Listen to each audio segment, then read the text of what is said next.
नमस्कार साथियों, स्वागत है आपके अपने YouTube channel Aaradhya competition classes में। राजस्थान के भूगोल में आज हम बात करेंगे प्राकृतिक एवं भौतिक स्वरूप से संबंधित प्रश्नों पर। ये प्रश्न पिछली भर्ती परीक्षाओं में आए हुए हैं और ये आगामी भर्ती परीक्षाओं के लिए बहुत महत्वपूर्ण है। हमारा पहला प्रश्न है, राजस्थान में किस भौतिक क्षेत्र में मुकंदरा की पहाड़ियाँ स्थित हैं? शेखावटी प्रदेश, हाड़ौती पठार, दक्षिणी अरावली और माही बेसिन। कॉलेज व्याख्याता परीक्षा में 2016 में आया हुआ है और इसका सही आंसर है हाड़ौती पठार। अगला प्रश्न लेने से पहले इसकी व्याख्या देख लेते हैं। कोटा झालावाड़ स्थित मुकंदरा की पहाड़ियों को बाघ संरक्षण क्षेत्र घोषित कर राज्य का तीसरा राष्ट्रीय उद्यान एवं टाइगर रिजर्व घोषित किया गया है। अगला प्रश्न है, सिरोही क्षेत्र की पहाड़ियों को स्थानीय भाषा में क्या कहा जाता है? सिरोही क्षेत्र की पहाड़ियों को स्थानीय भाषा में क्या कहा जाता है? तो इसका सही आंसर है भाकर। सिरोही क्षेत्र में अरावली की तीव्र ढाल वाली ऊबड़ खाबड़ पहाड़ियों को स्थानीय भाषा में भाकर कहा जाता है। अगला प्रश्न है, बांसवाड़ा व डूंगरपुर के मध्य के भूभाग को किस नाम से जाना जाता है? कांठल, भाकर, गिरवा या मेवल। बांसवाड़ा व डूंगरपुर के मध्य के भूभाग को किस नाम से जाना जाता है? तो आंसर है मेवल। मेवल जो है डूंगरपुर बांसवाड़ा का मध्य भाग है और बांगड़ या व्याघ्रघाट डूंगरपुर बांसवाड़ा का प्राचीन नाम है। व्याघ्रवाट डूंगरपुर बांसवाड़ा का प्राचीन नाम है, इसे बांगड़ भी कहते हैं।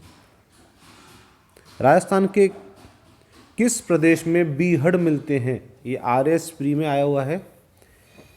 जो बीहड़ हैं, बनास बेसिन, माही बेसिन, लूनी बेसिन या चंबल बेसिन, और सही आंसर है चंबल बेसिन। चंबल बेसिन में बीहड़ मिलते हैं। चंबल नदी के द्वारा मिट्टी के भारी कटाव के कारण प्रवाह क्षेत्र में बन गई गहरी घाटियां व टीले। 5 से 30 मीटर गहरे गड्ढों को स्थानीय भाषा में खादर कहा जाता है। राज्य में बीहड़ भूमि का सर्वाधिक विस्तार सवाई माधोपुर और करौली जिलों में है। निम्नलिखित में से कौन सा एक कारण राजस्थान में मरुस्थलीकरण का नहीं है? यानी कि एक कारण ऐसा कौन सा है जो मरुस्थलीकरण का नहीं है?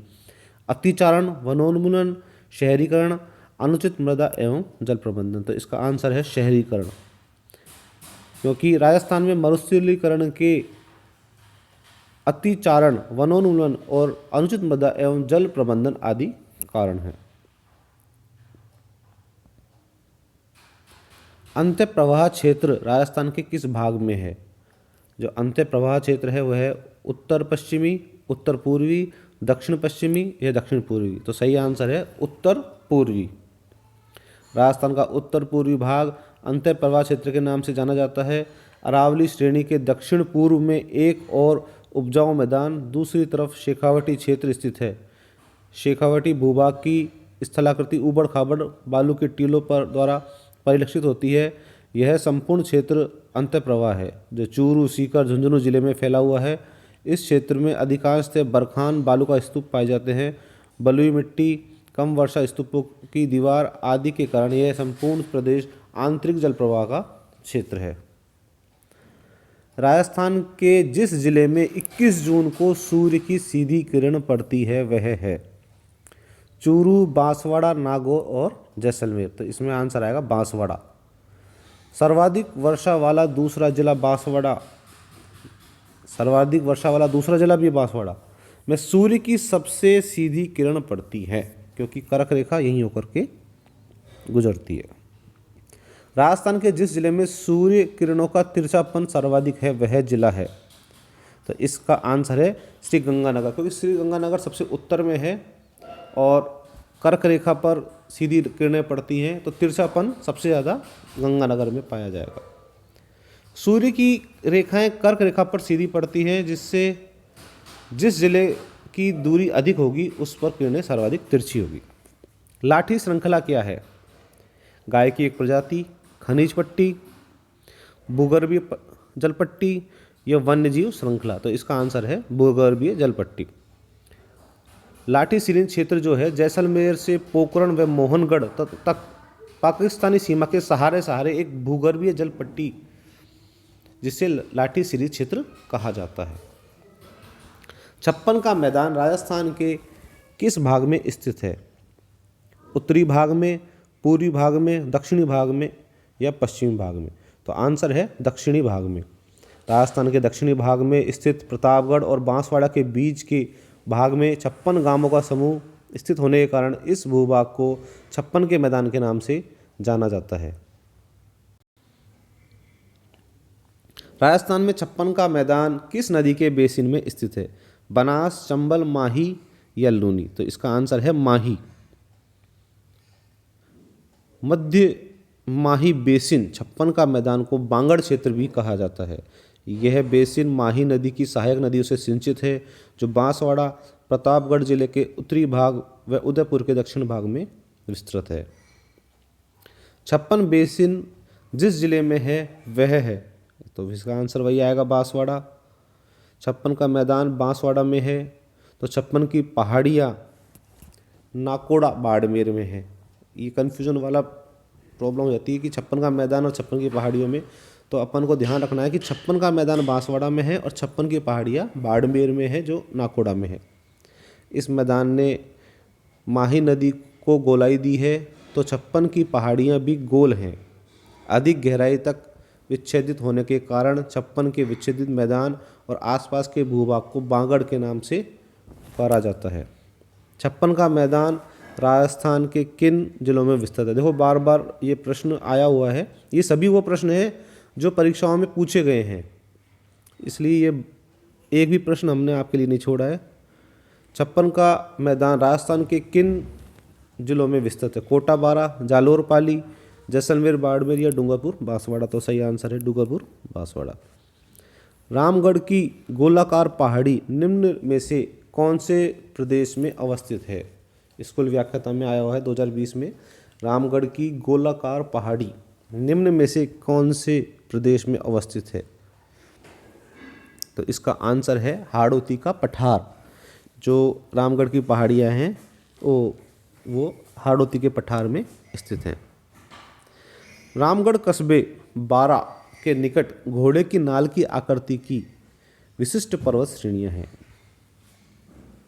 संरचनात्मक दृष्टि से राजस्थान के भौतिक स्वरूप भारत के निम्नलिखित में से किन उच्चावच प्रदेशों का हिस्सा है? तो इसका सही आंसर है उत्तरी वृहत मैदान और प्रायद्वीपीय पठार। जिस जिले में नेशनल वुड फॉसिल पार्क स्थित है वह है? कौन सा जिला है जिसमें नेशनल वुड फॉसिल पार्क है? तो आंसर है जैसलमेर जिला। राजस्थान जैसलमेर से 17 किलोमीटर दूर जैसलमेर बाड़मेर मार्ग पर स्थित आकल गांव में जीवावशेष पार्क या इसको इंग्लिश में वुड फॉसिल पार्क बनाया गया है। यहाँ 21 हेक्टेयर वर्ग क्षेत्र में 18 करोड़ वर्ष पूर्व के सागरीय जीवाश्म पाए जाते हैं। कौन सा युग्म सही है? प्रतिशत, मरुस्थल क्षेत्र और जनसंख्या प्रतिशत? तो इसका आंसर है राजस्थान में 60% मरुस्थलीय क्षेत्र है और 40% जनसंख्या है।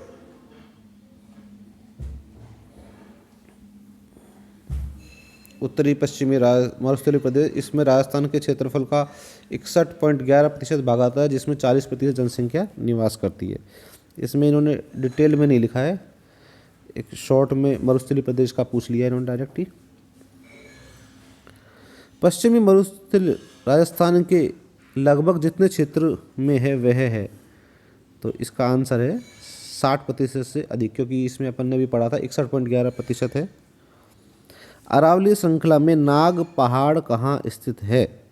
कुंभलगढ़ के उत्तर में, सीकर के पश्चिम में, पुष्कर के पश्चिम में, अजमेर के पश्चिम में? तो इसका सही आंसर है अजमेर के पश्चिम में नाग पहाड़ स्थित है। थार के मरुस्थल में पाए जाने वाले अर्धचंद्राकार रेत के टीलों को क्या कहा जाता है? बरखान, सम, रण या खड़ीन? और इन्हें कहा जाता है बरखान। बरखान नामक सर्वाधिक गतिशील स्तूप जो प्राय श्रृंखलाबद्ध मिलते हैं, इनकी ऊंचाई 10 से 20 मीटर तथा चौड़ाई 100 से 200 मीटर होती है। अरावली पर्वत का विस्तार है मध्य प्रदेश के सिरोही से दिल्ली तक, राजस्थान के उदयपुर से दिल्ली तक, गुजरात के पालनपुर से दिल्ली तक, उत्तर प्रदेश से आगरा से दिल्ली तक। तो सही आंसर है गुजरात के पालनपुर से दिल्ली तक, दिल्ली के राष्ट्रपति भवन तक। राजस्थान का कौन सा भौगोलिक अंचल प्राचीनतम है? घग्गर का मैदानी अंचल, उत्तर पूर्वी मैदानी अंचल, अरावली पर्वतीय अंचल और थार का मरुस्थल। इसमें है अरावली पर्वतीय अंचल में। अरावली पर्वत के संबंध में गलत तथ्य की पहचान करें। यह विश्व के प्राचीनतम पर्वतों में से एक है। इसकी कुल लंबाई 820 किलोमीटर है। इसका अधिकांश विस्तार राजस्थान राज्य में है। इसकी सबसे ऊंची चोटी गुरु शिखर है।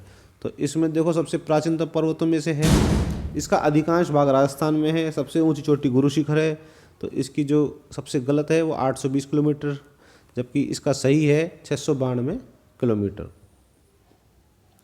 कौन सा पर्वत राजस्थान के प्रमुख भागों में विभाजित करता है? वही है आएगा इसमें, अरावली पर्वतमाला है जो राजस्थान को विभाजित करती है। शेखावटी क्षेत्र में स्थित, शेखावटी क्षेत्र में स्थानीय भाषा में कुएं को क्या कहा जाता है? जोहड़, बावड़ी, बेरा और खूह। तो इसका आंसर है जोहड़। शेखावटी क्षेत्र में कच्चे पक्के कुओं का निर्माण जल प्राप्ति हेतु किया जाता है, जिन्हें जोहड़ या नाड़ा के नाम से जाना जाता है, जिन्हें जोहड़ कहते हैं।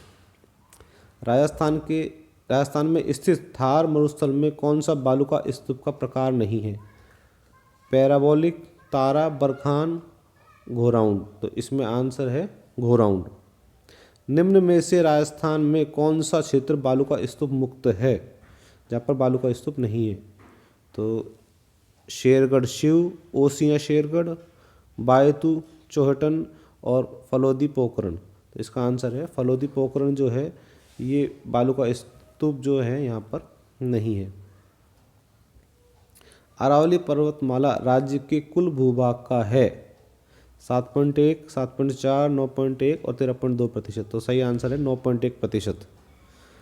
निम्नलिखित में से कौन सी पहाड़ियाँ राजस्थान में विंध्य पर्वत श्रेणियों का विस्तार है? मुकुंदरा पहाड़ियाँ, डोरा पर्वत, अलवर पर्वत या गिरवा पर्वत। तो इसका आंसर है मुकुंदरा पहाड़ियाँ जो बांसवाड़ा डूंगरपुर में पाई जाती है। राजस्थान का जिला जिसमें एक नगर लगभग 1300 मीटर की ऊंचाई पर बसा हुआ है, तो इसका सही आंसर आएगा सिरोही। सिरोही जिले में माउंट आबू नगर लगभग 1300 मीटर की ऊंचाई पर बसा हुआ है। अगला प्रश्न है, राजस्थान का कौन सा जिला हाड़ौती का पठार में सम्मिलित नहीं किया जाता है? हाड़ौती के पठार में कौन सा जिला नहीं आएगा?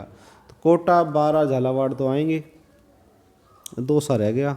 दक्षिणी पूर्वी पठार हाड़ौती, लावा का पठार, इसे दक्षिणी पूर्वी पठार भी कहते हैं, हाड़ौती का पठार कहते हैं, लावा पठार कहते हैं। इस क्षेत्र में राज्य का 6.49% भाग आता है। यह पठारी प्रदेश दो भागों में बांटा जा सकता है, विंध्य कंगार भूमि और दक्कन लावा पठार। इसका विस्तार दक्षिणी पूर्वी राजस्थान के कोटा, बूंदी, बारा, झालावाड़ जिलों में स्थित है। इस पठारी क्षेत्र में काली उपजाऊ मिट्टी पाई जाती है, जिसका निर्माण ज्वालामुखी चट्टानों से हुआ है। राजस्थान के किस क्षेत्र में विंध्य पठार विस्तार है? उत्तर पूर्व, दक्षिण पूर्व, दक्षिण या दक्षिण पश्चिम। तो इसका आंसर आएगा दक्षिण पूर्व। जो विंध्य कंगार भूमि है दक्षिण पूर्वी भाग में मुख्यतः धौलपुर और करौली जिले में बनास और चंबल नदी के बीच स्थित भाग बलुआ पत्थर से निर्मित है। राजस्थान में विंध्य कंगार क्षेत्र किस प्रकार के चट्टानों से निर्मित है? तो इसका आंसर है बालू का पत्थर। जो अभी अपन ने पढ़ा था कि बनास और चंबल के जो बीच स्थित भाग है वो बलुआ पत्थर से निर्मित है। गोडवाड़ प्रदेश राजस्थान के किस बृहत भूभाग किस भू आकृतिक विभाग का भाग है? पूर्वी मैदानी प्रदेश, पश्चिमी शुष्क प्रदेश, हाड़ौती पठार, उत्तर मैदान। तो पश्चिमी जो शुष्क प्रदेश है वो गोडवाड़ प्रदेश राजस्थान का भाग है। पश्चिमी राजस्थान के अर्धशुष्क मैदान के उपखंड लूनी बेसिन को गोंडवाना प्रदेश के रूप में जाना जाता है। निम्नलिखित में से कौन सा नदी बेसिन राजस्थान के पूर्वी मैदानी प्रदेश का भाग नहीं है? बनास बाणगंगा बेसिन, चंबल बेसिन, मध्य माही बेसिन और लूनी बेसिन। जो पूर्वी मैदानी प्रदेश का हिस्सा नहीं है तो वो है लूनी बेसिन। पूर्वी मैदानी प्रदेश, इस प्रदेश में राज्य का 23.30% भूभाग आता है। जलोढ़ मिट्टी से निर्मित यह मैदान दक्षिण में मेवाड़ का मैदान और उत्तर में मालपुरा करौली का मैदान कहलाता है। इनके उच्च भूभाग टीलेनुमा होने के कारण पीडमांट मैदान कहलाता है। इसको मुख्यतः 3 भागों में बनास, चंबल और माही बेसिन में बांटा जाता है। चारों ओर से पहाड़ियों से घिरे हुए उदयपुर बेसिन को स्थानीय भाषा में किस नाम से जाना जाता है? तो इसका आंसर है गिरवा। गतिशील रेत के टीलों को राजस्थान में स्थानीय भाषा में कहते हैं धरियन। राजस्थान का लगभग कितने प्रतिशत भूभाग मरुस्थल से घिरा हुआ है? तो इसका आंसर है 61%। राजस्थान का मरुस्थल किस नाम से जाना जाता है? तो वो है थार का मरुस्थल। श्रेणी राजस्थान के लिए मुख्य जल क्षेत्र बनाती है तो इसमें है अरावली पर्वतमाला। विश्व की प्राचीनतम वलित पर्वतमाला है तो वही अरावली आएगी। इसमें कौन सी पर्वत श्रेणी राजस्थान राज्य को पूर्व राजस्थान और पश्चिमी राजस्थान में विभाजित करती है? अरावली पर्वतमाला।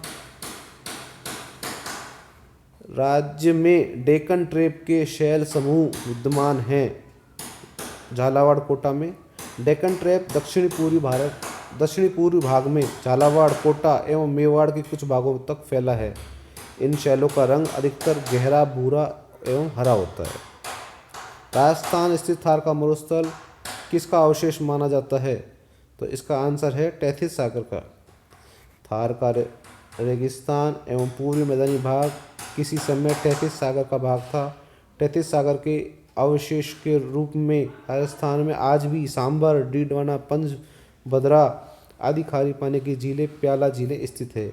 आकल गांव जैसलमेर के जीवाश्मीय प्रमाण भी इस ओर अंकित करते हैं। प्याला झीलें राजस्थान के किस भौगोलिक अंचल में मिलती हैं? तो इसका आंसर है थार के मरुस्थल में प्याला झीलें पाई जाती हैं। थार का मरुस्थल विस्तार किन राज्यों तक है? तो इसका आंसर है राजस्थान, पंजाब, गुजरात और हरियाणा। प्रतापगढ़ किस क्षेत्र का भाग है? तो प्रतापगढ़ है कांठल का मैदान जो माही नदी के किनारे पर स्थित है। राजस्थान के धरातली स्वरूप के संबंध में कौन सा कथन गलत है? तो इसमें उत्तर पूर्वी मैदान सिंधु नदी द्वारा निर्मित मैदान है, ये गलत है। जबकि सही है अरावली विश्व की सबसे प्राचीनतम वलित पर्वत श्रेणी है। पश्चिमी बालू का मैदान टेथिस सागर का अवशेष है। दक्षिणी पूर्वी पठार गोंडवाना लैंड का विस्तारित भाग है। सीफ एक है अनुदैर्घ्य बालू का स्तूप है। सीफ क्या है? एक अनुदैर्घ्य बालू का स्तूप है। राजस्थान के भौतिक स्वरूप के संबंध में कौन सा कथन सत्य है? तो कौन सा कथन सत्य है? इसमें कूट दिए हुए हैं। तो पहला है हाड़ौती पठार पश्चिम उत्तर में मुख्य सीमा भ्रंश द्वारा सीमांकित है। दूसरा, पश्चिमी रेतीले मैदान का 41.50% क्षेत्र बालू का स्तूप मुक्त प्रदेश है। तीसरा, संरचनात्मक दृष्टि से राजस्थान के भौतिक स्वरूप भारत के उत्तरी वृहत मैदान और प्रायद्वीप पठार का हिस्सा है। चौथा, अरावली वर्तमान में अवशिष्ट पर्वत के रूप में उपलब्ध है। तो इसका सही आंसर 2, 3 और 4 है। एक इसमें गलत है। पश्चिमी राजस्थान के रेतीले मैदान का कितना प्रतिशत क्षेत्र बालू का स्तूप मुक्त है? तो 41.5%। सुमेलित कीजिए।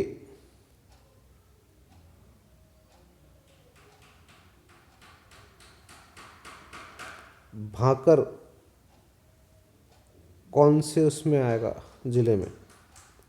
तो भाकर आ रहा है सिरोही में, गिरवा उदयपुर में, वांगड़ बांसवाड़ा में और बांगर नागौर में।